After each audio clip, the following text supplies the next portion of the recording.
What's up, everybody? I can't believe I haven't thought to make this video before, considering in Forza Horizon 4, for the majority of the game, I had max money almost the entire game, and I actually gave away over 10 billion credits. Yes, you heard that right. Not 10 million, 10 billion credits. We did 100 mil giveaways, 250 mil giveaways, 500 mil giveaways, car giveaways all the time. I mean, went nuts giving away stuff on Twitch, and that was all from my own success sniping and investing, which are the two money-making methods that I'm going to talk about today. These are the undisputed most successful money-making methods in all of Forza.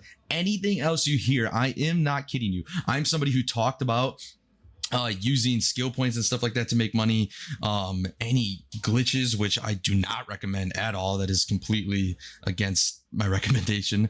Any glitches, any skill point things, any random weird method like becoming a legendary painter or tuner, or just any exploit or anything weird or something that just sounds too good to be true. Like, I'm completely not into it. We're going to talk about the real actual ways to make money on this. Any of my loyal viewers know that I'm telling the truth. I've had so many viewers hit max money. I've had so many viewers get hundreds of millions. I mean, we could even go in and take a look at my stats, and you could see that my garage value right now is at 340 million. I own the vast majority of cars in the game. I think I'm at somewhere around 460 cars in the game already, and the game's only been out for about a week when this video is getting uploaded. As you can see, I have 465 of the 534 cars, and I could easily buy more. I have 15 million. I have investment cars already. I have things that I am already working on to make money, videos that I'm going to be releasing, and I'm going to explain to you how to not only make money on this game, but how we made money on Forza Horizon 4. And we are going to jump right into it. Real quick, before we get into the video, if you haven't and you're interested in it, becoming a member of the Pikckyy family, please head over to the YouTube channel page and hit the join button to see all the member perks that you get for that, including shout outs, early access to videos, and other really cool, fun stuff. So first, we're going to talk about sniping. This is a massive moneymaker. A lot of people think they know a lot about this, but actually in reality do not know a lot about sniping at all and are somewhat clueless on how to make money with it or what cars to snipe, which is a question I get all the time. We're not going to get super into what to snipe right now, but more is the technique and things to look out for and what's going to be available to snipe in the future. So the first thing that we're going to talk about is just a general consensus of what sniping is for those of you who don't know. Sniping is basically getting a car of value that can make you an instant profit by reselling it. And what you're going to do is you're going to refresh over and over again. So say you wanted to snipe something like a lot of people have been talking about lately, the Lamborghini Sesto Forza edition. Now, what you're going to want to do is put obviously Lamborghini Sesto Forza edition in, and this is if you are sniping individual cars and not just filters. Filters are way more successful, and we'll get into that later in the video. But basically, off the top of my head, I already know that this car's selling for about 5.9 million, and you can take a look at this by searching at a 6 mil buyout, right? We can up it and see if there's any going for more. Okay, so there's some going at 7 million right now. There's some going at 7.4, 7.3. So the price has risen, but you can see this is the absolute peak price that this car is going for, right? Now that I know what the peak price that the car is going for, what you're going to do to snipe is follow my 50% rule. And what that 50% rule is that you take whatever the lowest price that a car is getting posted for, and you want to pay 50% of that. So if we have cars, or if we have some of these Sestos posted at 6 million, one posted at 5 million, some people would buy that if you want to make the quick profit, but I'm not interested in it. And I bet you it's already sold by the time we refresh. So what you're gonna do is take the assumption that this car's worth 6 million. Since the lowest buy now price is set at 6 million, you're gonna do 50% of that, which is 3 million, and that's what you're gonna snipe the car for. So you're gonna set your max buyout for the Lamborghini Sesto Forza edition at 3 million, and then you're gonna keep backing in and out, basically, right? Now, we'll get into some further details and stuff like that, like advanced filters and everything later in the video, but we're gonna keep going down the line of my notes. Basically, the auction window should be empty. Like, you're doing something right if the auction window is empty. That means that there's no cars displaying, and if you keep refreshing it, at some point a car is going to come up. So you just keep doing this basically all day till Sesto Forza edition comes up, and then you're going to hit your auction options button. Now hear me correctly, auction options. You are not going to click on this. You are not going to do this and click A, let it load through, and then go to buyout. That's not what you do. You can buy it straight from the menu. So you press your auction options, which is Y for me, and then you go go down to buyout. And then once you hit buyout, it's going to ask you to confirm it. And then you'd hit yes. So basically the key to sniping truly in its most basic form is getting the buttons down and getting the sequence of buttons that you need to hit down. And that's really what's going to net you all of these snipes is just getting the button sequence down. So when you refresh it, hitting Y right away, getting buyout, and then spamming A for, yes, to buy it out. That's really what's going to be most important with this, getting that sequence down and then focusing and making sure you're paying attention to when these cars pop up. That's my biggest problem is when I'm streaming and stuff like that, I can't stay focused. You have to be locked in. And the second you see something pop up, the second you see that little white border pop up on the top of this screen, you immediately need to press your auction options button. You immediately need to, what I do is go down on the D-pad and then I spam A. And I hit the buy now button and then I hit the yes button. Some examples of filters that I used in Forza Horizon 4 was the 2020s filter, which included the Jeep Gladiator, which was over 10 million, the C8 Corvette, which was over 10 to 15 million, and sometimes even 20 million, the Shelby GT500, which was easily over 10 to 15 million, and the Koenigsegg Jesko, which was easily 20 million. And that puts 4 cars into one filter, and that's what a filter is. So basically, I did was go to the advanced options and then go to year, and I set the year to 2020s, and this showed me every car that was 2020. And now on this game, these same cars are not as valuable, so that's not going to work. So something you can do to find value with old filters and stuff like that is add stuff like all unique filters, Forza editions, prize cards, etc., and just see what comes up. And maybe you find a filter that actually works. So when you do 2020 and you do prize cars, you see it's all Jeskos. So this is an actual valuable car. But the problem is it's the same as searching a Jesko. You're not going to see any other prize cars in here. So it's somewhat of a useless filter. And that's how you determine if it's useless. I mean, if a filter only has one car, it can't essentially be a filter. I mean, there's nothing to it. You could just search the car by itself. There is another part to sniping now.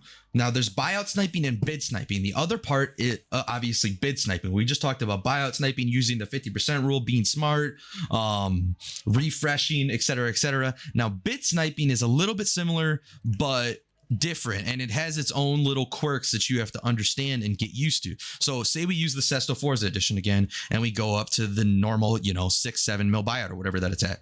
Now, if you look down the list, you can see the starting bid. Instead, we're not looking at buyout anymore. Starting bid 6.7 million, 6.7 million, whatever, right? You can obviously filter this by lower bids and stuff like that, but we're not going to do that. Now, knowing that I'm willing to pay 3 million, bidding on this Sesto Elemental at 2.4 million wouldn't be that bad. But the problem is knowing that there's 1 minute left plus the ending soon timer, and the ending soon timer is about a minute roughly. Knowing that there's 1 minute left and the 1 minute of ending soon, in the next 2 minutes, this is going to go up 100K every couple of seconds because people are going to be rapidly bidding on it. So the price on that car is already back up to 3.6 million instead of 2.4 million. So I already know that because I have experience. I know it's going to be too much. And this car's probably going to hit 5 or 6 million easily. But you want to find these really low cars, like the ones at 1 million or the ones at 500K or whatever, really low bids that hit ending soon. And that's the ones that you really want to sit there and bid on once they get to the end. And once you put your bid in, don't sit on this screen and refresh on the main page and stuff like that.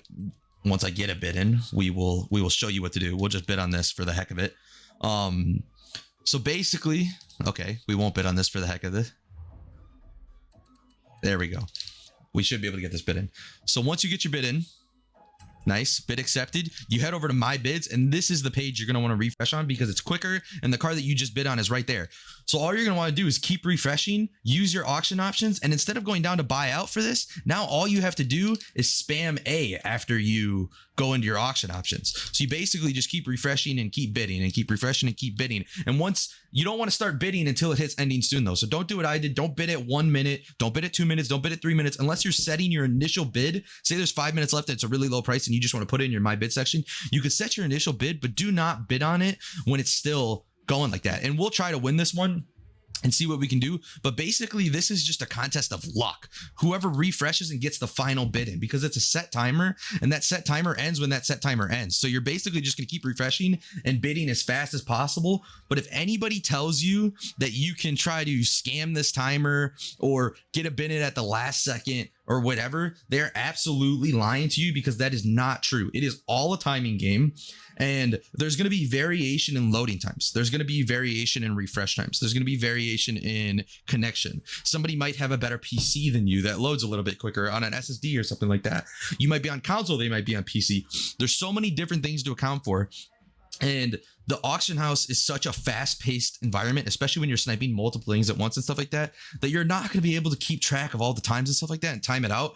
So don't try to time it. Don't try to be, weird and get a little, ambitious and try to get your timer out on your phone and try to get the last bid in or whatever.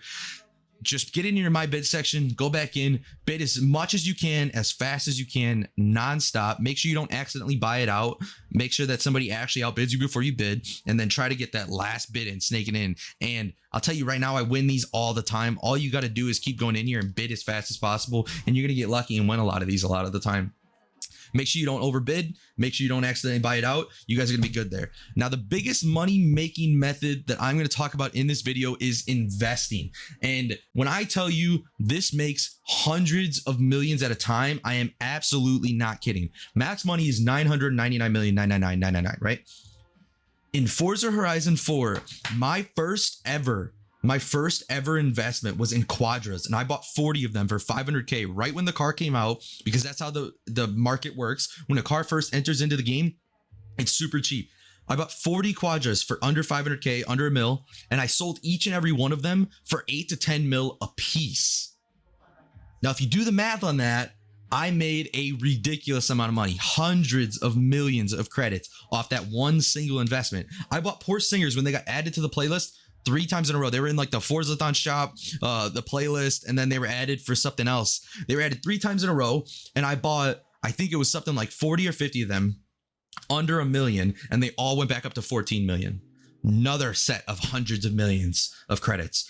And the key with investing is the festival playlist. Now, with the festival playlist, you can completely manipulate the market. This is how it went in all of Forza Horizon 4. You basically want to buy as many DeLoreans, as many AM DBS SLs, as many cars in the festival playlist that are hard to find. They have to be a hard to find car, and you have to buy as many of them as you can, and then you wait until they're out of the festival playlist, no longer obtainable. They're not in wheel spins. They're not in the auto show. They have to be a hard to find car, which you can actually look up online, whether or not it's a hard to find car on the wiki.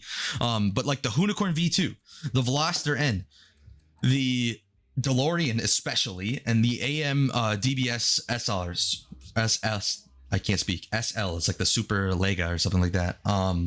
Basically, it's got to be a car that has some sort of demand. So the people got to want it. So people are going to want DeLoreans. People might not want the AM DBS, so use your best judgment with that. People are definitely going to want Unicorn V2s, and people may or may not want the Veloster. Now, what you're going to want to do is try to dip your hand in a little bit of every single pot. You want to pick up as many of each of these cars as you can without stressing yourself out too much on money, but dump a lot into the DeLorean. Unless people, abuse a bug that I heard about for it or anything like that. You can make some serious money doing all of picking up all of these cars and waiting for them to get out of the playlist. And what happens is there's this algorithm. This is just a theory of mine. I released a whole video on this, how the auction house works. But there's this algorithm that I basically assume is there based on how the auction house reacts to everything and stuff like that. A car comes into the game. It's 500K, right? It's in the festival playlist. It leaves the festival playlist. A bunch of people are posting them up from earning them from the festival playlist for 500K a piece. And they're all selling at the max buyout, selling at the max buyout, selling at the max buyout. And say the threshold's 100. 100 of these sell at 500K. The price goes up to $1 million. And then it hits the threshold again. And then it hits the threshold again. And it keeps going up $1 million every single day. And all it has to do is keep hitting that threshold of being bought out at the max price, or just a certain amount of cars being bought out. And then the price is going to keep rising. And this has happened on Forza Horizon 4 for every single car on the playlist. They all go up in price. They all drop in the price when they're in the playlist. They all go up in price when they're out of the playlist. They all get bought out. The auction house raises the prices gradually. And then when they're out of the playlist, the prices absolutely ramp up. We're talking about within 1, 2, 3 weeks, the cars most of the time minimum hit 5 million. Almost always hit 10 million, and some get up to 15 and even 20 million. The Jesco was a prime example. I invested a ton in Jescos, and I made 200-300 million off of just investing in Jescos and then selling them when the price skyrocket after they're out of the festival playlist. There's a ton of demand and no supply because you can't get the car anymore because it's hard to find and it's out of the playlist. It's not in wheel spins, it's not in the auto show. So there's so many people who want them, and the only thing they can do is buy them from the auction house, and now you have 40 of them. Do the math. Other than that, if you guys wanted, I'm gonna walk through real quick creating filters. I figured I'd just throw this in as a little bonus for you. I'm also going to talk about how to sell cars. I mean, this is going to be an all-encompassing video on how to make money. As far as making filters go, like I said earlier in the video, unique and prize cars are like your best friends. They basically will limit a ton of stuff for you guys. Design's pretty much useless. Country's super awesome. I actually had a German filter that was like Germany. And then I did like, it was, let me check real quick. Germany, and then I can't get to it. Germany with Extreme Track Toys. And, that had like the Apollo IE and the, Volkswagen IDR. Those two cars were in it together, and that was an absolutely fantastic filter. So you can go through all the countries and basically limit by country and see if there's any cars that lump in the same country that are of value, and that's basically how you create a filter with that. Drivetrain's somewhat useless. Year is your best friend. Like I said, we've done the 2020s filter. I had a 2010s Ferrari filter for the longest time when the Ferraris in the 2010s were like the 812, the 599 Evo. I think the Portofino was in there, and at the time, or not the Portofino, the Pista, that was worth like 3 million at the time, and they were all in this 2010s filter. And then you just set the max buyout to half of whatever the lowest car in there is, and you could buy all 3 of those cars in one single filter. So that's kind of how you create a filter. Nothing crazy. Set your max buyout to the 50% rule, like we've always talked about. Play with the car types. I mean, there's so many car types that could have valuable cars. I am going to be going through all of these and trying to find filters for you guys. So if you're not interested in doing that, I will hopefully have filters for you guys soon. But you have to understand the market has to develop for there to be filters. If the market's undeveloped, there's no way to even find filters. We don't know what cars are selling. We don't know what cars are going up in price. We don't know what cars are going to go down in price. We don't know what cars are going to be rare yet. We have to wait for all of these things to develop. And Series 0 just ended, and all of the cars that were in Series 0 are actually already starting to go up in price, of which I have invested in some of them myself. We'll see how the market develops. We'll see what filters present themselves, but be patient. The filter videos will be coming. That is just how you're going to create filters for yourself if you're interested in looking into that. Finally, I wanted to talk about how to sell cars. A lot of people are very confused with this. I get so many questions of people being like, why can this person post a car for 20 mil and why can I not? Now, the key is you have to understand that there's legendary painters and tuners. They can post anything they want for 20 million. It is very hard to become a legendary painter or tuner. You have to have a ton of downloads, likes, uses on your paints and tunes for cars and stuff like that. And that's how you become it. And you can post any car you want for 20 million. It's not worth it. Let me tell you, you can snipe and make a ton of money without wasting time doing that. So don't even worry about that. But to basically sell any car you want, all you have to do is look for whatever the highest price is. Post the car for the highest price, post the bid price for whatever price you're okay with getting for the car, whatever makes you profit but will actually sell. And then if it doesn't sell, then just drop the buyout price by like 1 million, basically one dash to the left, or 100K, or whatever range of cars you're in. Just drop it by 10%, 5%, just a little bit, post it again. Your car is basically guaranteed to sell. If you're having trouble selling a car, that means that car is just not good to sell in general, and you probably shouldn't have invested it or sniped it or whatever the case is. And you need to do a little more paying attention and research on what cars are actually good to sell and working in the market and actually have demand, because not every car is going to sell. If somebody doesn't want to buy it, nobody's going to buy it. It has to be a car that people actually want, and those are the cars that obviously sell the best. So make sure you're paying attention to demand, what cars are actually selling and stuff like that. One thing I actually missed on creating filters that I just noticed in my notes real quick, with advanced filters, if you are using an advanced filter, so say you're using all unique and you put a year in, now you have to be careful with this, because you cannot search with the normal search function now. You won't get what filter you just used. If you're going to use an advanced filter, you have to open the advanced filter every single time. Otherwise, it resets. So if you want to use unique, you have to search auctions, press unique again, and then confirm, which might be slower, but you might find, you know, more cars in that filter. It might be the only way to find a ton of cars in one single filter. That is the last tidbit of this video. I know it is jam-packed with information. I'm going to do my best to divide it up for you guys in a organized fashion. But if you like the video, please make sure to like, comment, subscribe. It goes a super long way in supporting the channel. Come by the streams whenever you want. If you want to ask me questions live about more in-depth issues you're having or questions you have in general, or if you just want to come say hi, we stream a lot of Apex and Forza. Once again, if you want to join the Pikckyy family on YouTube, please go do that. Check out the channel page and hit the join button. If you want to join the Pikckyy family on Xbox, please do. I really want to hit 2,000 members in our Xbox group. I appreciate you guys, and thank you so much for watching.